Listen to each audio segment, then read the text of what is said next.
আসসালামু আলাইকুম। আশা করি আপনারা ভালো আছেন। আমি এই মুহূর্তে যে জায়গাটায় আছি সেটা হচ্ছে ইন্ডিয়ানা স্টেটের কার্মেল।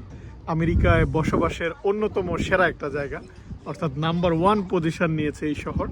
আমার কথা বলার বিষয় কার্মেল নয়, আমি কথা বলবো আপনারা যারা ভবিষ্যতে আমেরিকায় পড়তে আসতে চান 2026 সালে বা 2027 সালে। এই কয়েকটা বছর আমেরিকায় আসা এবং টিকে থাকা অনেক কঠিন হবে সেটা নিয়ে। তার মানে এই নয় যে আপনারা আসতে পারবেন না, আপনারা আসতে পারবেন, কিন্তু কিছু চ্যালেঞ্জের মুখোমুখি হতে হবে। সেই চ্যালেঞ্জগুলো কি, সেটা কি করে মোকাবেলা করবেন সেটা নিয়ে কথা বলবো এই ভিডিওতে। আশা করি এই যে পার্কের সৌন্দর্য সেটা দেখার পাশাপাশি আমার কথাগুলা আপনাদের আসার পথ বা এই জায়গাটা এসে আমেরিকান যে ড্রিম, সেই ড্রিম বা সেই স্বপ্ন পূরণের পথটা অনেকটা সহজ করবে। আজ 22শে মে 2026 শুক্রবার সকালবেলা ইউএসসিআইএস একটা স্ট্যাটাস দিয়েছে।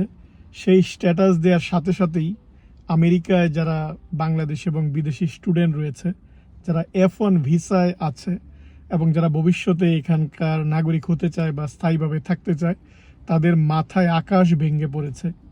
কি এমন স্ট্যাটাস সেটা আপনারা একটু দেখুন।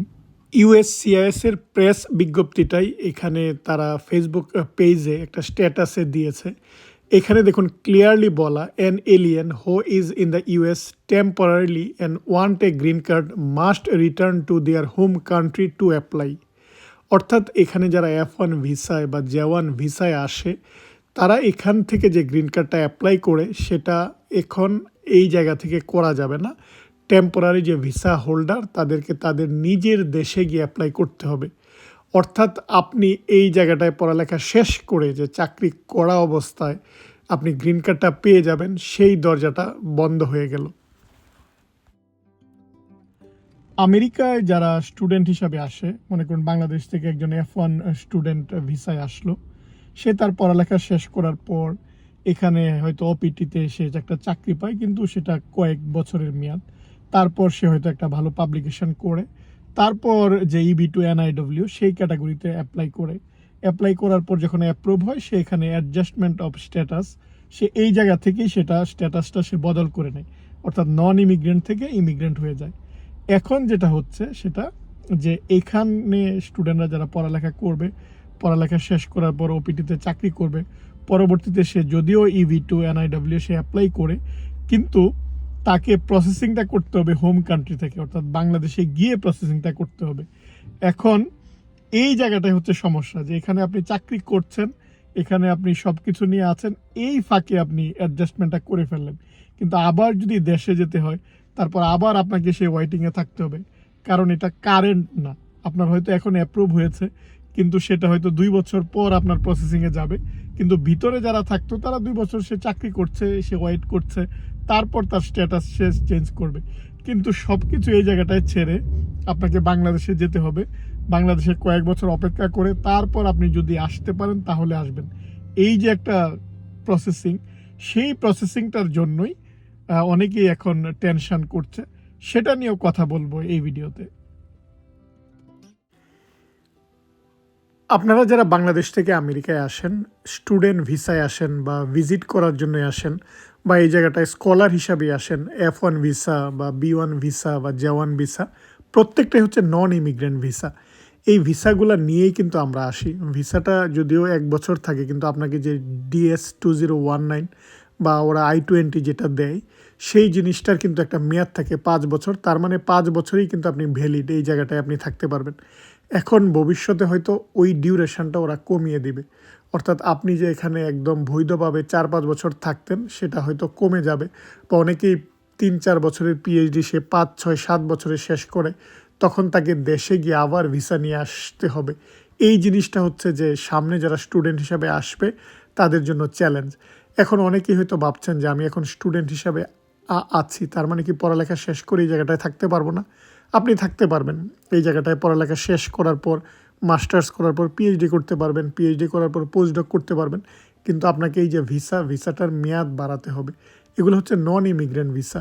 এর বাইরে আপনি যদি ওপিটিতে যান 3 বছর, আপনি যদি H-1Bতে যান তারপর 3 বছর, আপনি যদি চাকরি পান, তারা যদি স্পন্সর করে H-1B লটারিতে যদি আপনার নাম আসে, তাহলে H-1Bতে আপনি থাকতে পারবেন, কোনো সমস্যা নেই। সমস্যা হচ্ছে যে এখানে যখন পার্মানেন্ট রেসিডেন্টের জন্য লোকজন অ্যাপ্লাইটা করে, সেই অ্যাপ্লিকেশনটা করে হচ্ছে I-140 অ্যাপ্লিকেশনটা দেয়। বিভিন্ন ক্যাটাগরিতে আছে যারা পাবলিকেশন করে, যাদের রিসার্চ পেপার থাকে, তারা তখন এই যে EB2 NIWতে অ্যাপ্লাই করে সেই অ্যাপ্লিকেশনটা অ্যাপ্রুভ হওয়ার পর তখন স্ট্যাটাসটা চেঞ্জ করতে হয়, নন ইমিগ্রেন্ট থেকে ইমিগ্রেন্ট হওয়া, অর্থাৎ আপনি তখন গ্রিন কার্ড পাবেন। সেটা কনসুলার প্রসেসিং রয়েছে, বাংলাদেশ থেকেও করা যেত, এই জায়গায় থেকেও করা যেত। এখন ওই প্রসেসটা নিয়ে হচ্ছে ওদের কথা, ওদের বিজ্ঞপ্তি যে ওইটা আপনাকে নিজ দেশে গিয়ে করে আসতে হবে। তাহলে স্বাভাবিকভাবে ওই প্রসেসিংয়ের একটা টাইম রয়েছে, প্রসেসিংয়ের একটা সময়, আপনাকে ওই সময় দেশে থাকতে হবে। যে কোনো চাকরি হঠাৎ করে তো ওরা এতদিনের ছুটি দেবে না, তার মানে এখানে যদি আপনার একটা চাকরি থাকেও, সেই চাকরিটা ছেড়ে আপনি ওই জায়গাটায় যেতে হবে। যাওয়ার পর আবার আপনি আসতে পারবেন কি পারবেন না, কতদিন অপেক্ষায় থাকতে হয়, সেটাও একটা চ্যালেঞ্জ। ফলে এখন এই কঠিন চ্যালেঞ্জের মুখোমুখি হতে হবে ইন্টারন্যাশনাল স্টুডেন্টদের, অ্যান্ড অবভিয়াসলি বাংলাদেশিদের। এখনও জিনিসটা পুরোপুরি ক্লিয়ার না, তবে 22শে মে 2026-এর আগের ইমিগ্রেশন নীতি আর বর্তমান এই দিন থেকে পরের ইমিগ্রেশন নীতি আলাদা। তাই প্রত্যেকটা নিউজ, প্রত্যেকটা জায়গায়, বিশেষ করে ইন্টারন্যাশনাল স্টুডেন্টরা এটা নিয়ে আলোচনা শুরু করেছে।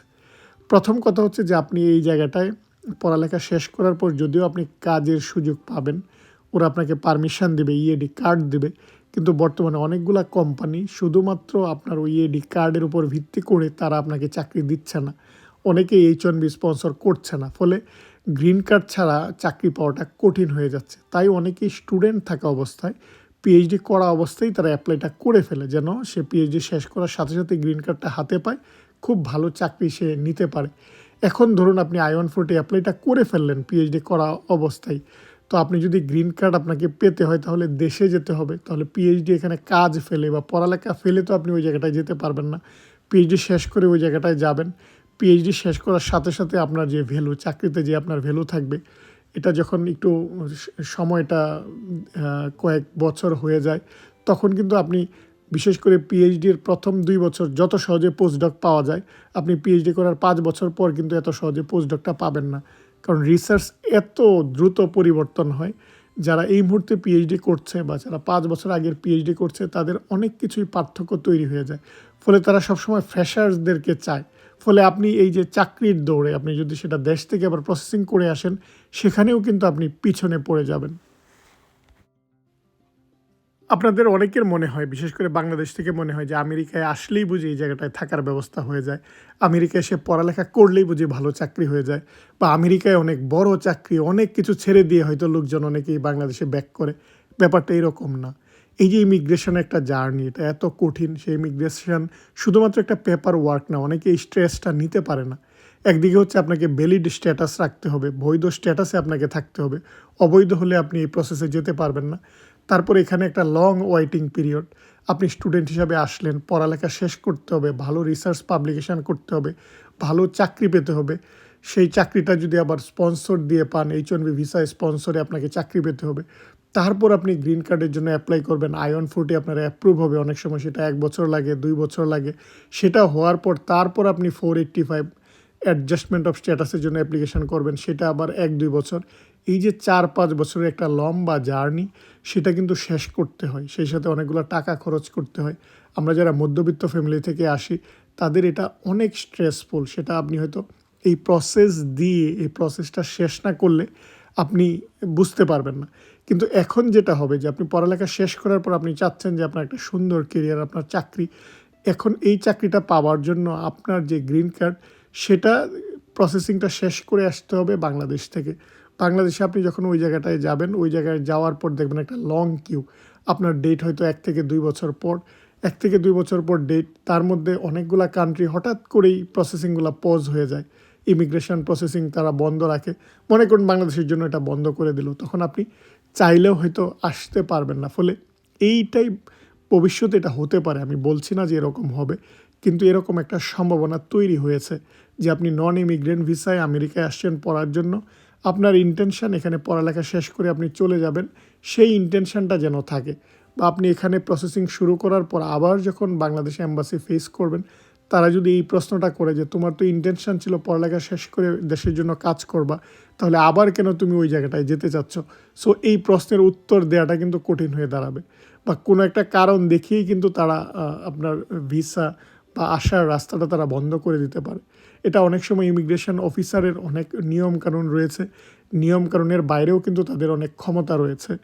কারণ তারা অনেক সময় আপনি এই জায়গাটায় এসে থাকতে পারেন, এই ইন্টেনশন থাকলেই কিন্তু স্টুডেন্ট ভিসা বন্ধ করে দিতে পারে আপনার সব যোগ্যতা থাকা সত্ত্বেও। ফলে এখন এই জিনিসগুলোর একটা জটিল যে প্রক্রিয়া, সেই প্রক্রিয়াটা আরও জটিল হয়ে দাঁড়িয়েছে।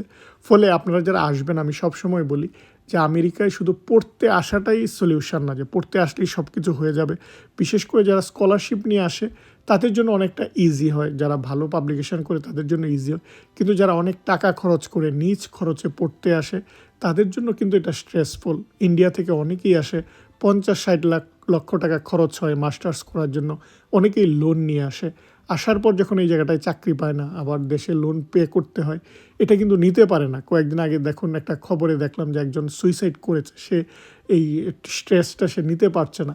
ফলে আপনার এই জায়গাটায় আসার পর কি ইমিগ্রেশনের স্ট্রেস, আপনার পড়ালেখার স্ট্রেস, চাকরির স্ট্রেসগুলো কী হবে, সেই জিনিসগুলো কিন্তু আগেই আপনারা একটু দেখে চিন্তা করবেন। আর এখন যারা আপনারা এখানে আছেন, এই জায়গাটায় থাকার অনেকগুলো ওয়ে রয়েছে। আপনার জন্য উপযুক্ত পথ কোনটা সেটা কিন্তু স্টুডেন্ট থাকা অবস্থায় আপনাকে নির্বাচন করতে হবে। হ্যাঁ, অনেকগুলো পথ এখানে আছে, আপনার যোগ্যতা অনুযায়ী সেই পথটাকে আপনাকে বাছাই করতে হবে। আর ভিডিওর শুরুতেই আমি বলেছি, এখানে থাকার জন্য আপনার পিএইচডির পর পোস্টডক রয়েছে, বা আপনি H1B ভিসায় থাকতে পারবেন। অনেকগুলো উপায় রয়েছে, সেই উপায়গুলা একটা টেম্পোরারি সলিউশন। সেই টেম্পোরারি সলিউশনের মধ্য থেকে পার্মানেন্ট সলিউশন কী করে বের করা যায়, বা ভবিষ্যতে যেহেতু এটা কন্টিনিউয়াস প্রসেস, ভবিষ্যতে হয়তো চেঞ্জ হবে, সেটার জন্য অপেক্ষা করতে হবে। এবং সেটা আপনাকে এখন সবাই যেহেতু এই প্রসেসটা অতিক্রম করেই যায়, আপনাদেরও সেই প্রসেসটা অতিক্রম করেই যেতে হবে বা উপায় বের করতে হবে। আজ তাহলে এই পর্যন্তই। আপনাদের পরবর্তী ব্লগে অন্য কোনো বিষয় নিয়ে কথা বলবো। আর আমার চ্যানেল থেকে অন্যান্য ব্লগ দেখার আমন্ত্রণ জানিয়ে এখানেই বিদায় নিচ্ছি। আপনারা ভালো থাকবেন। আল্লাহ হাফিজ।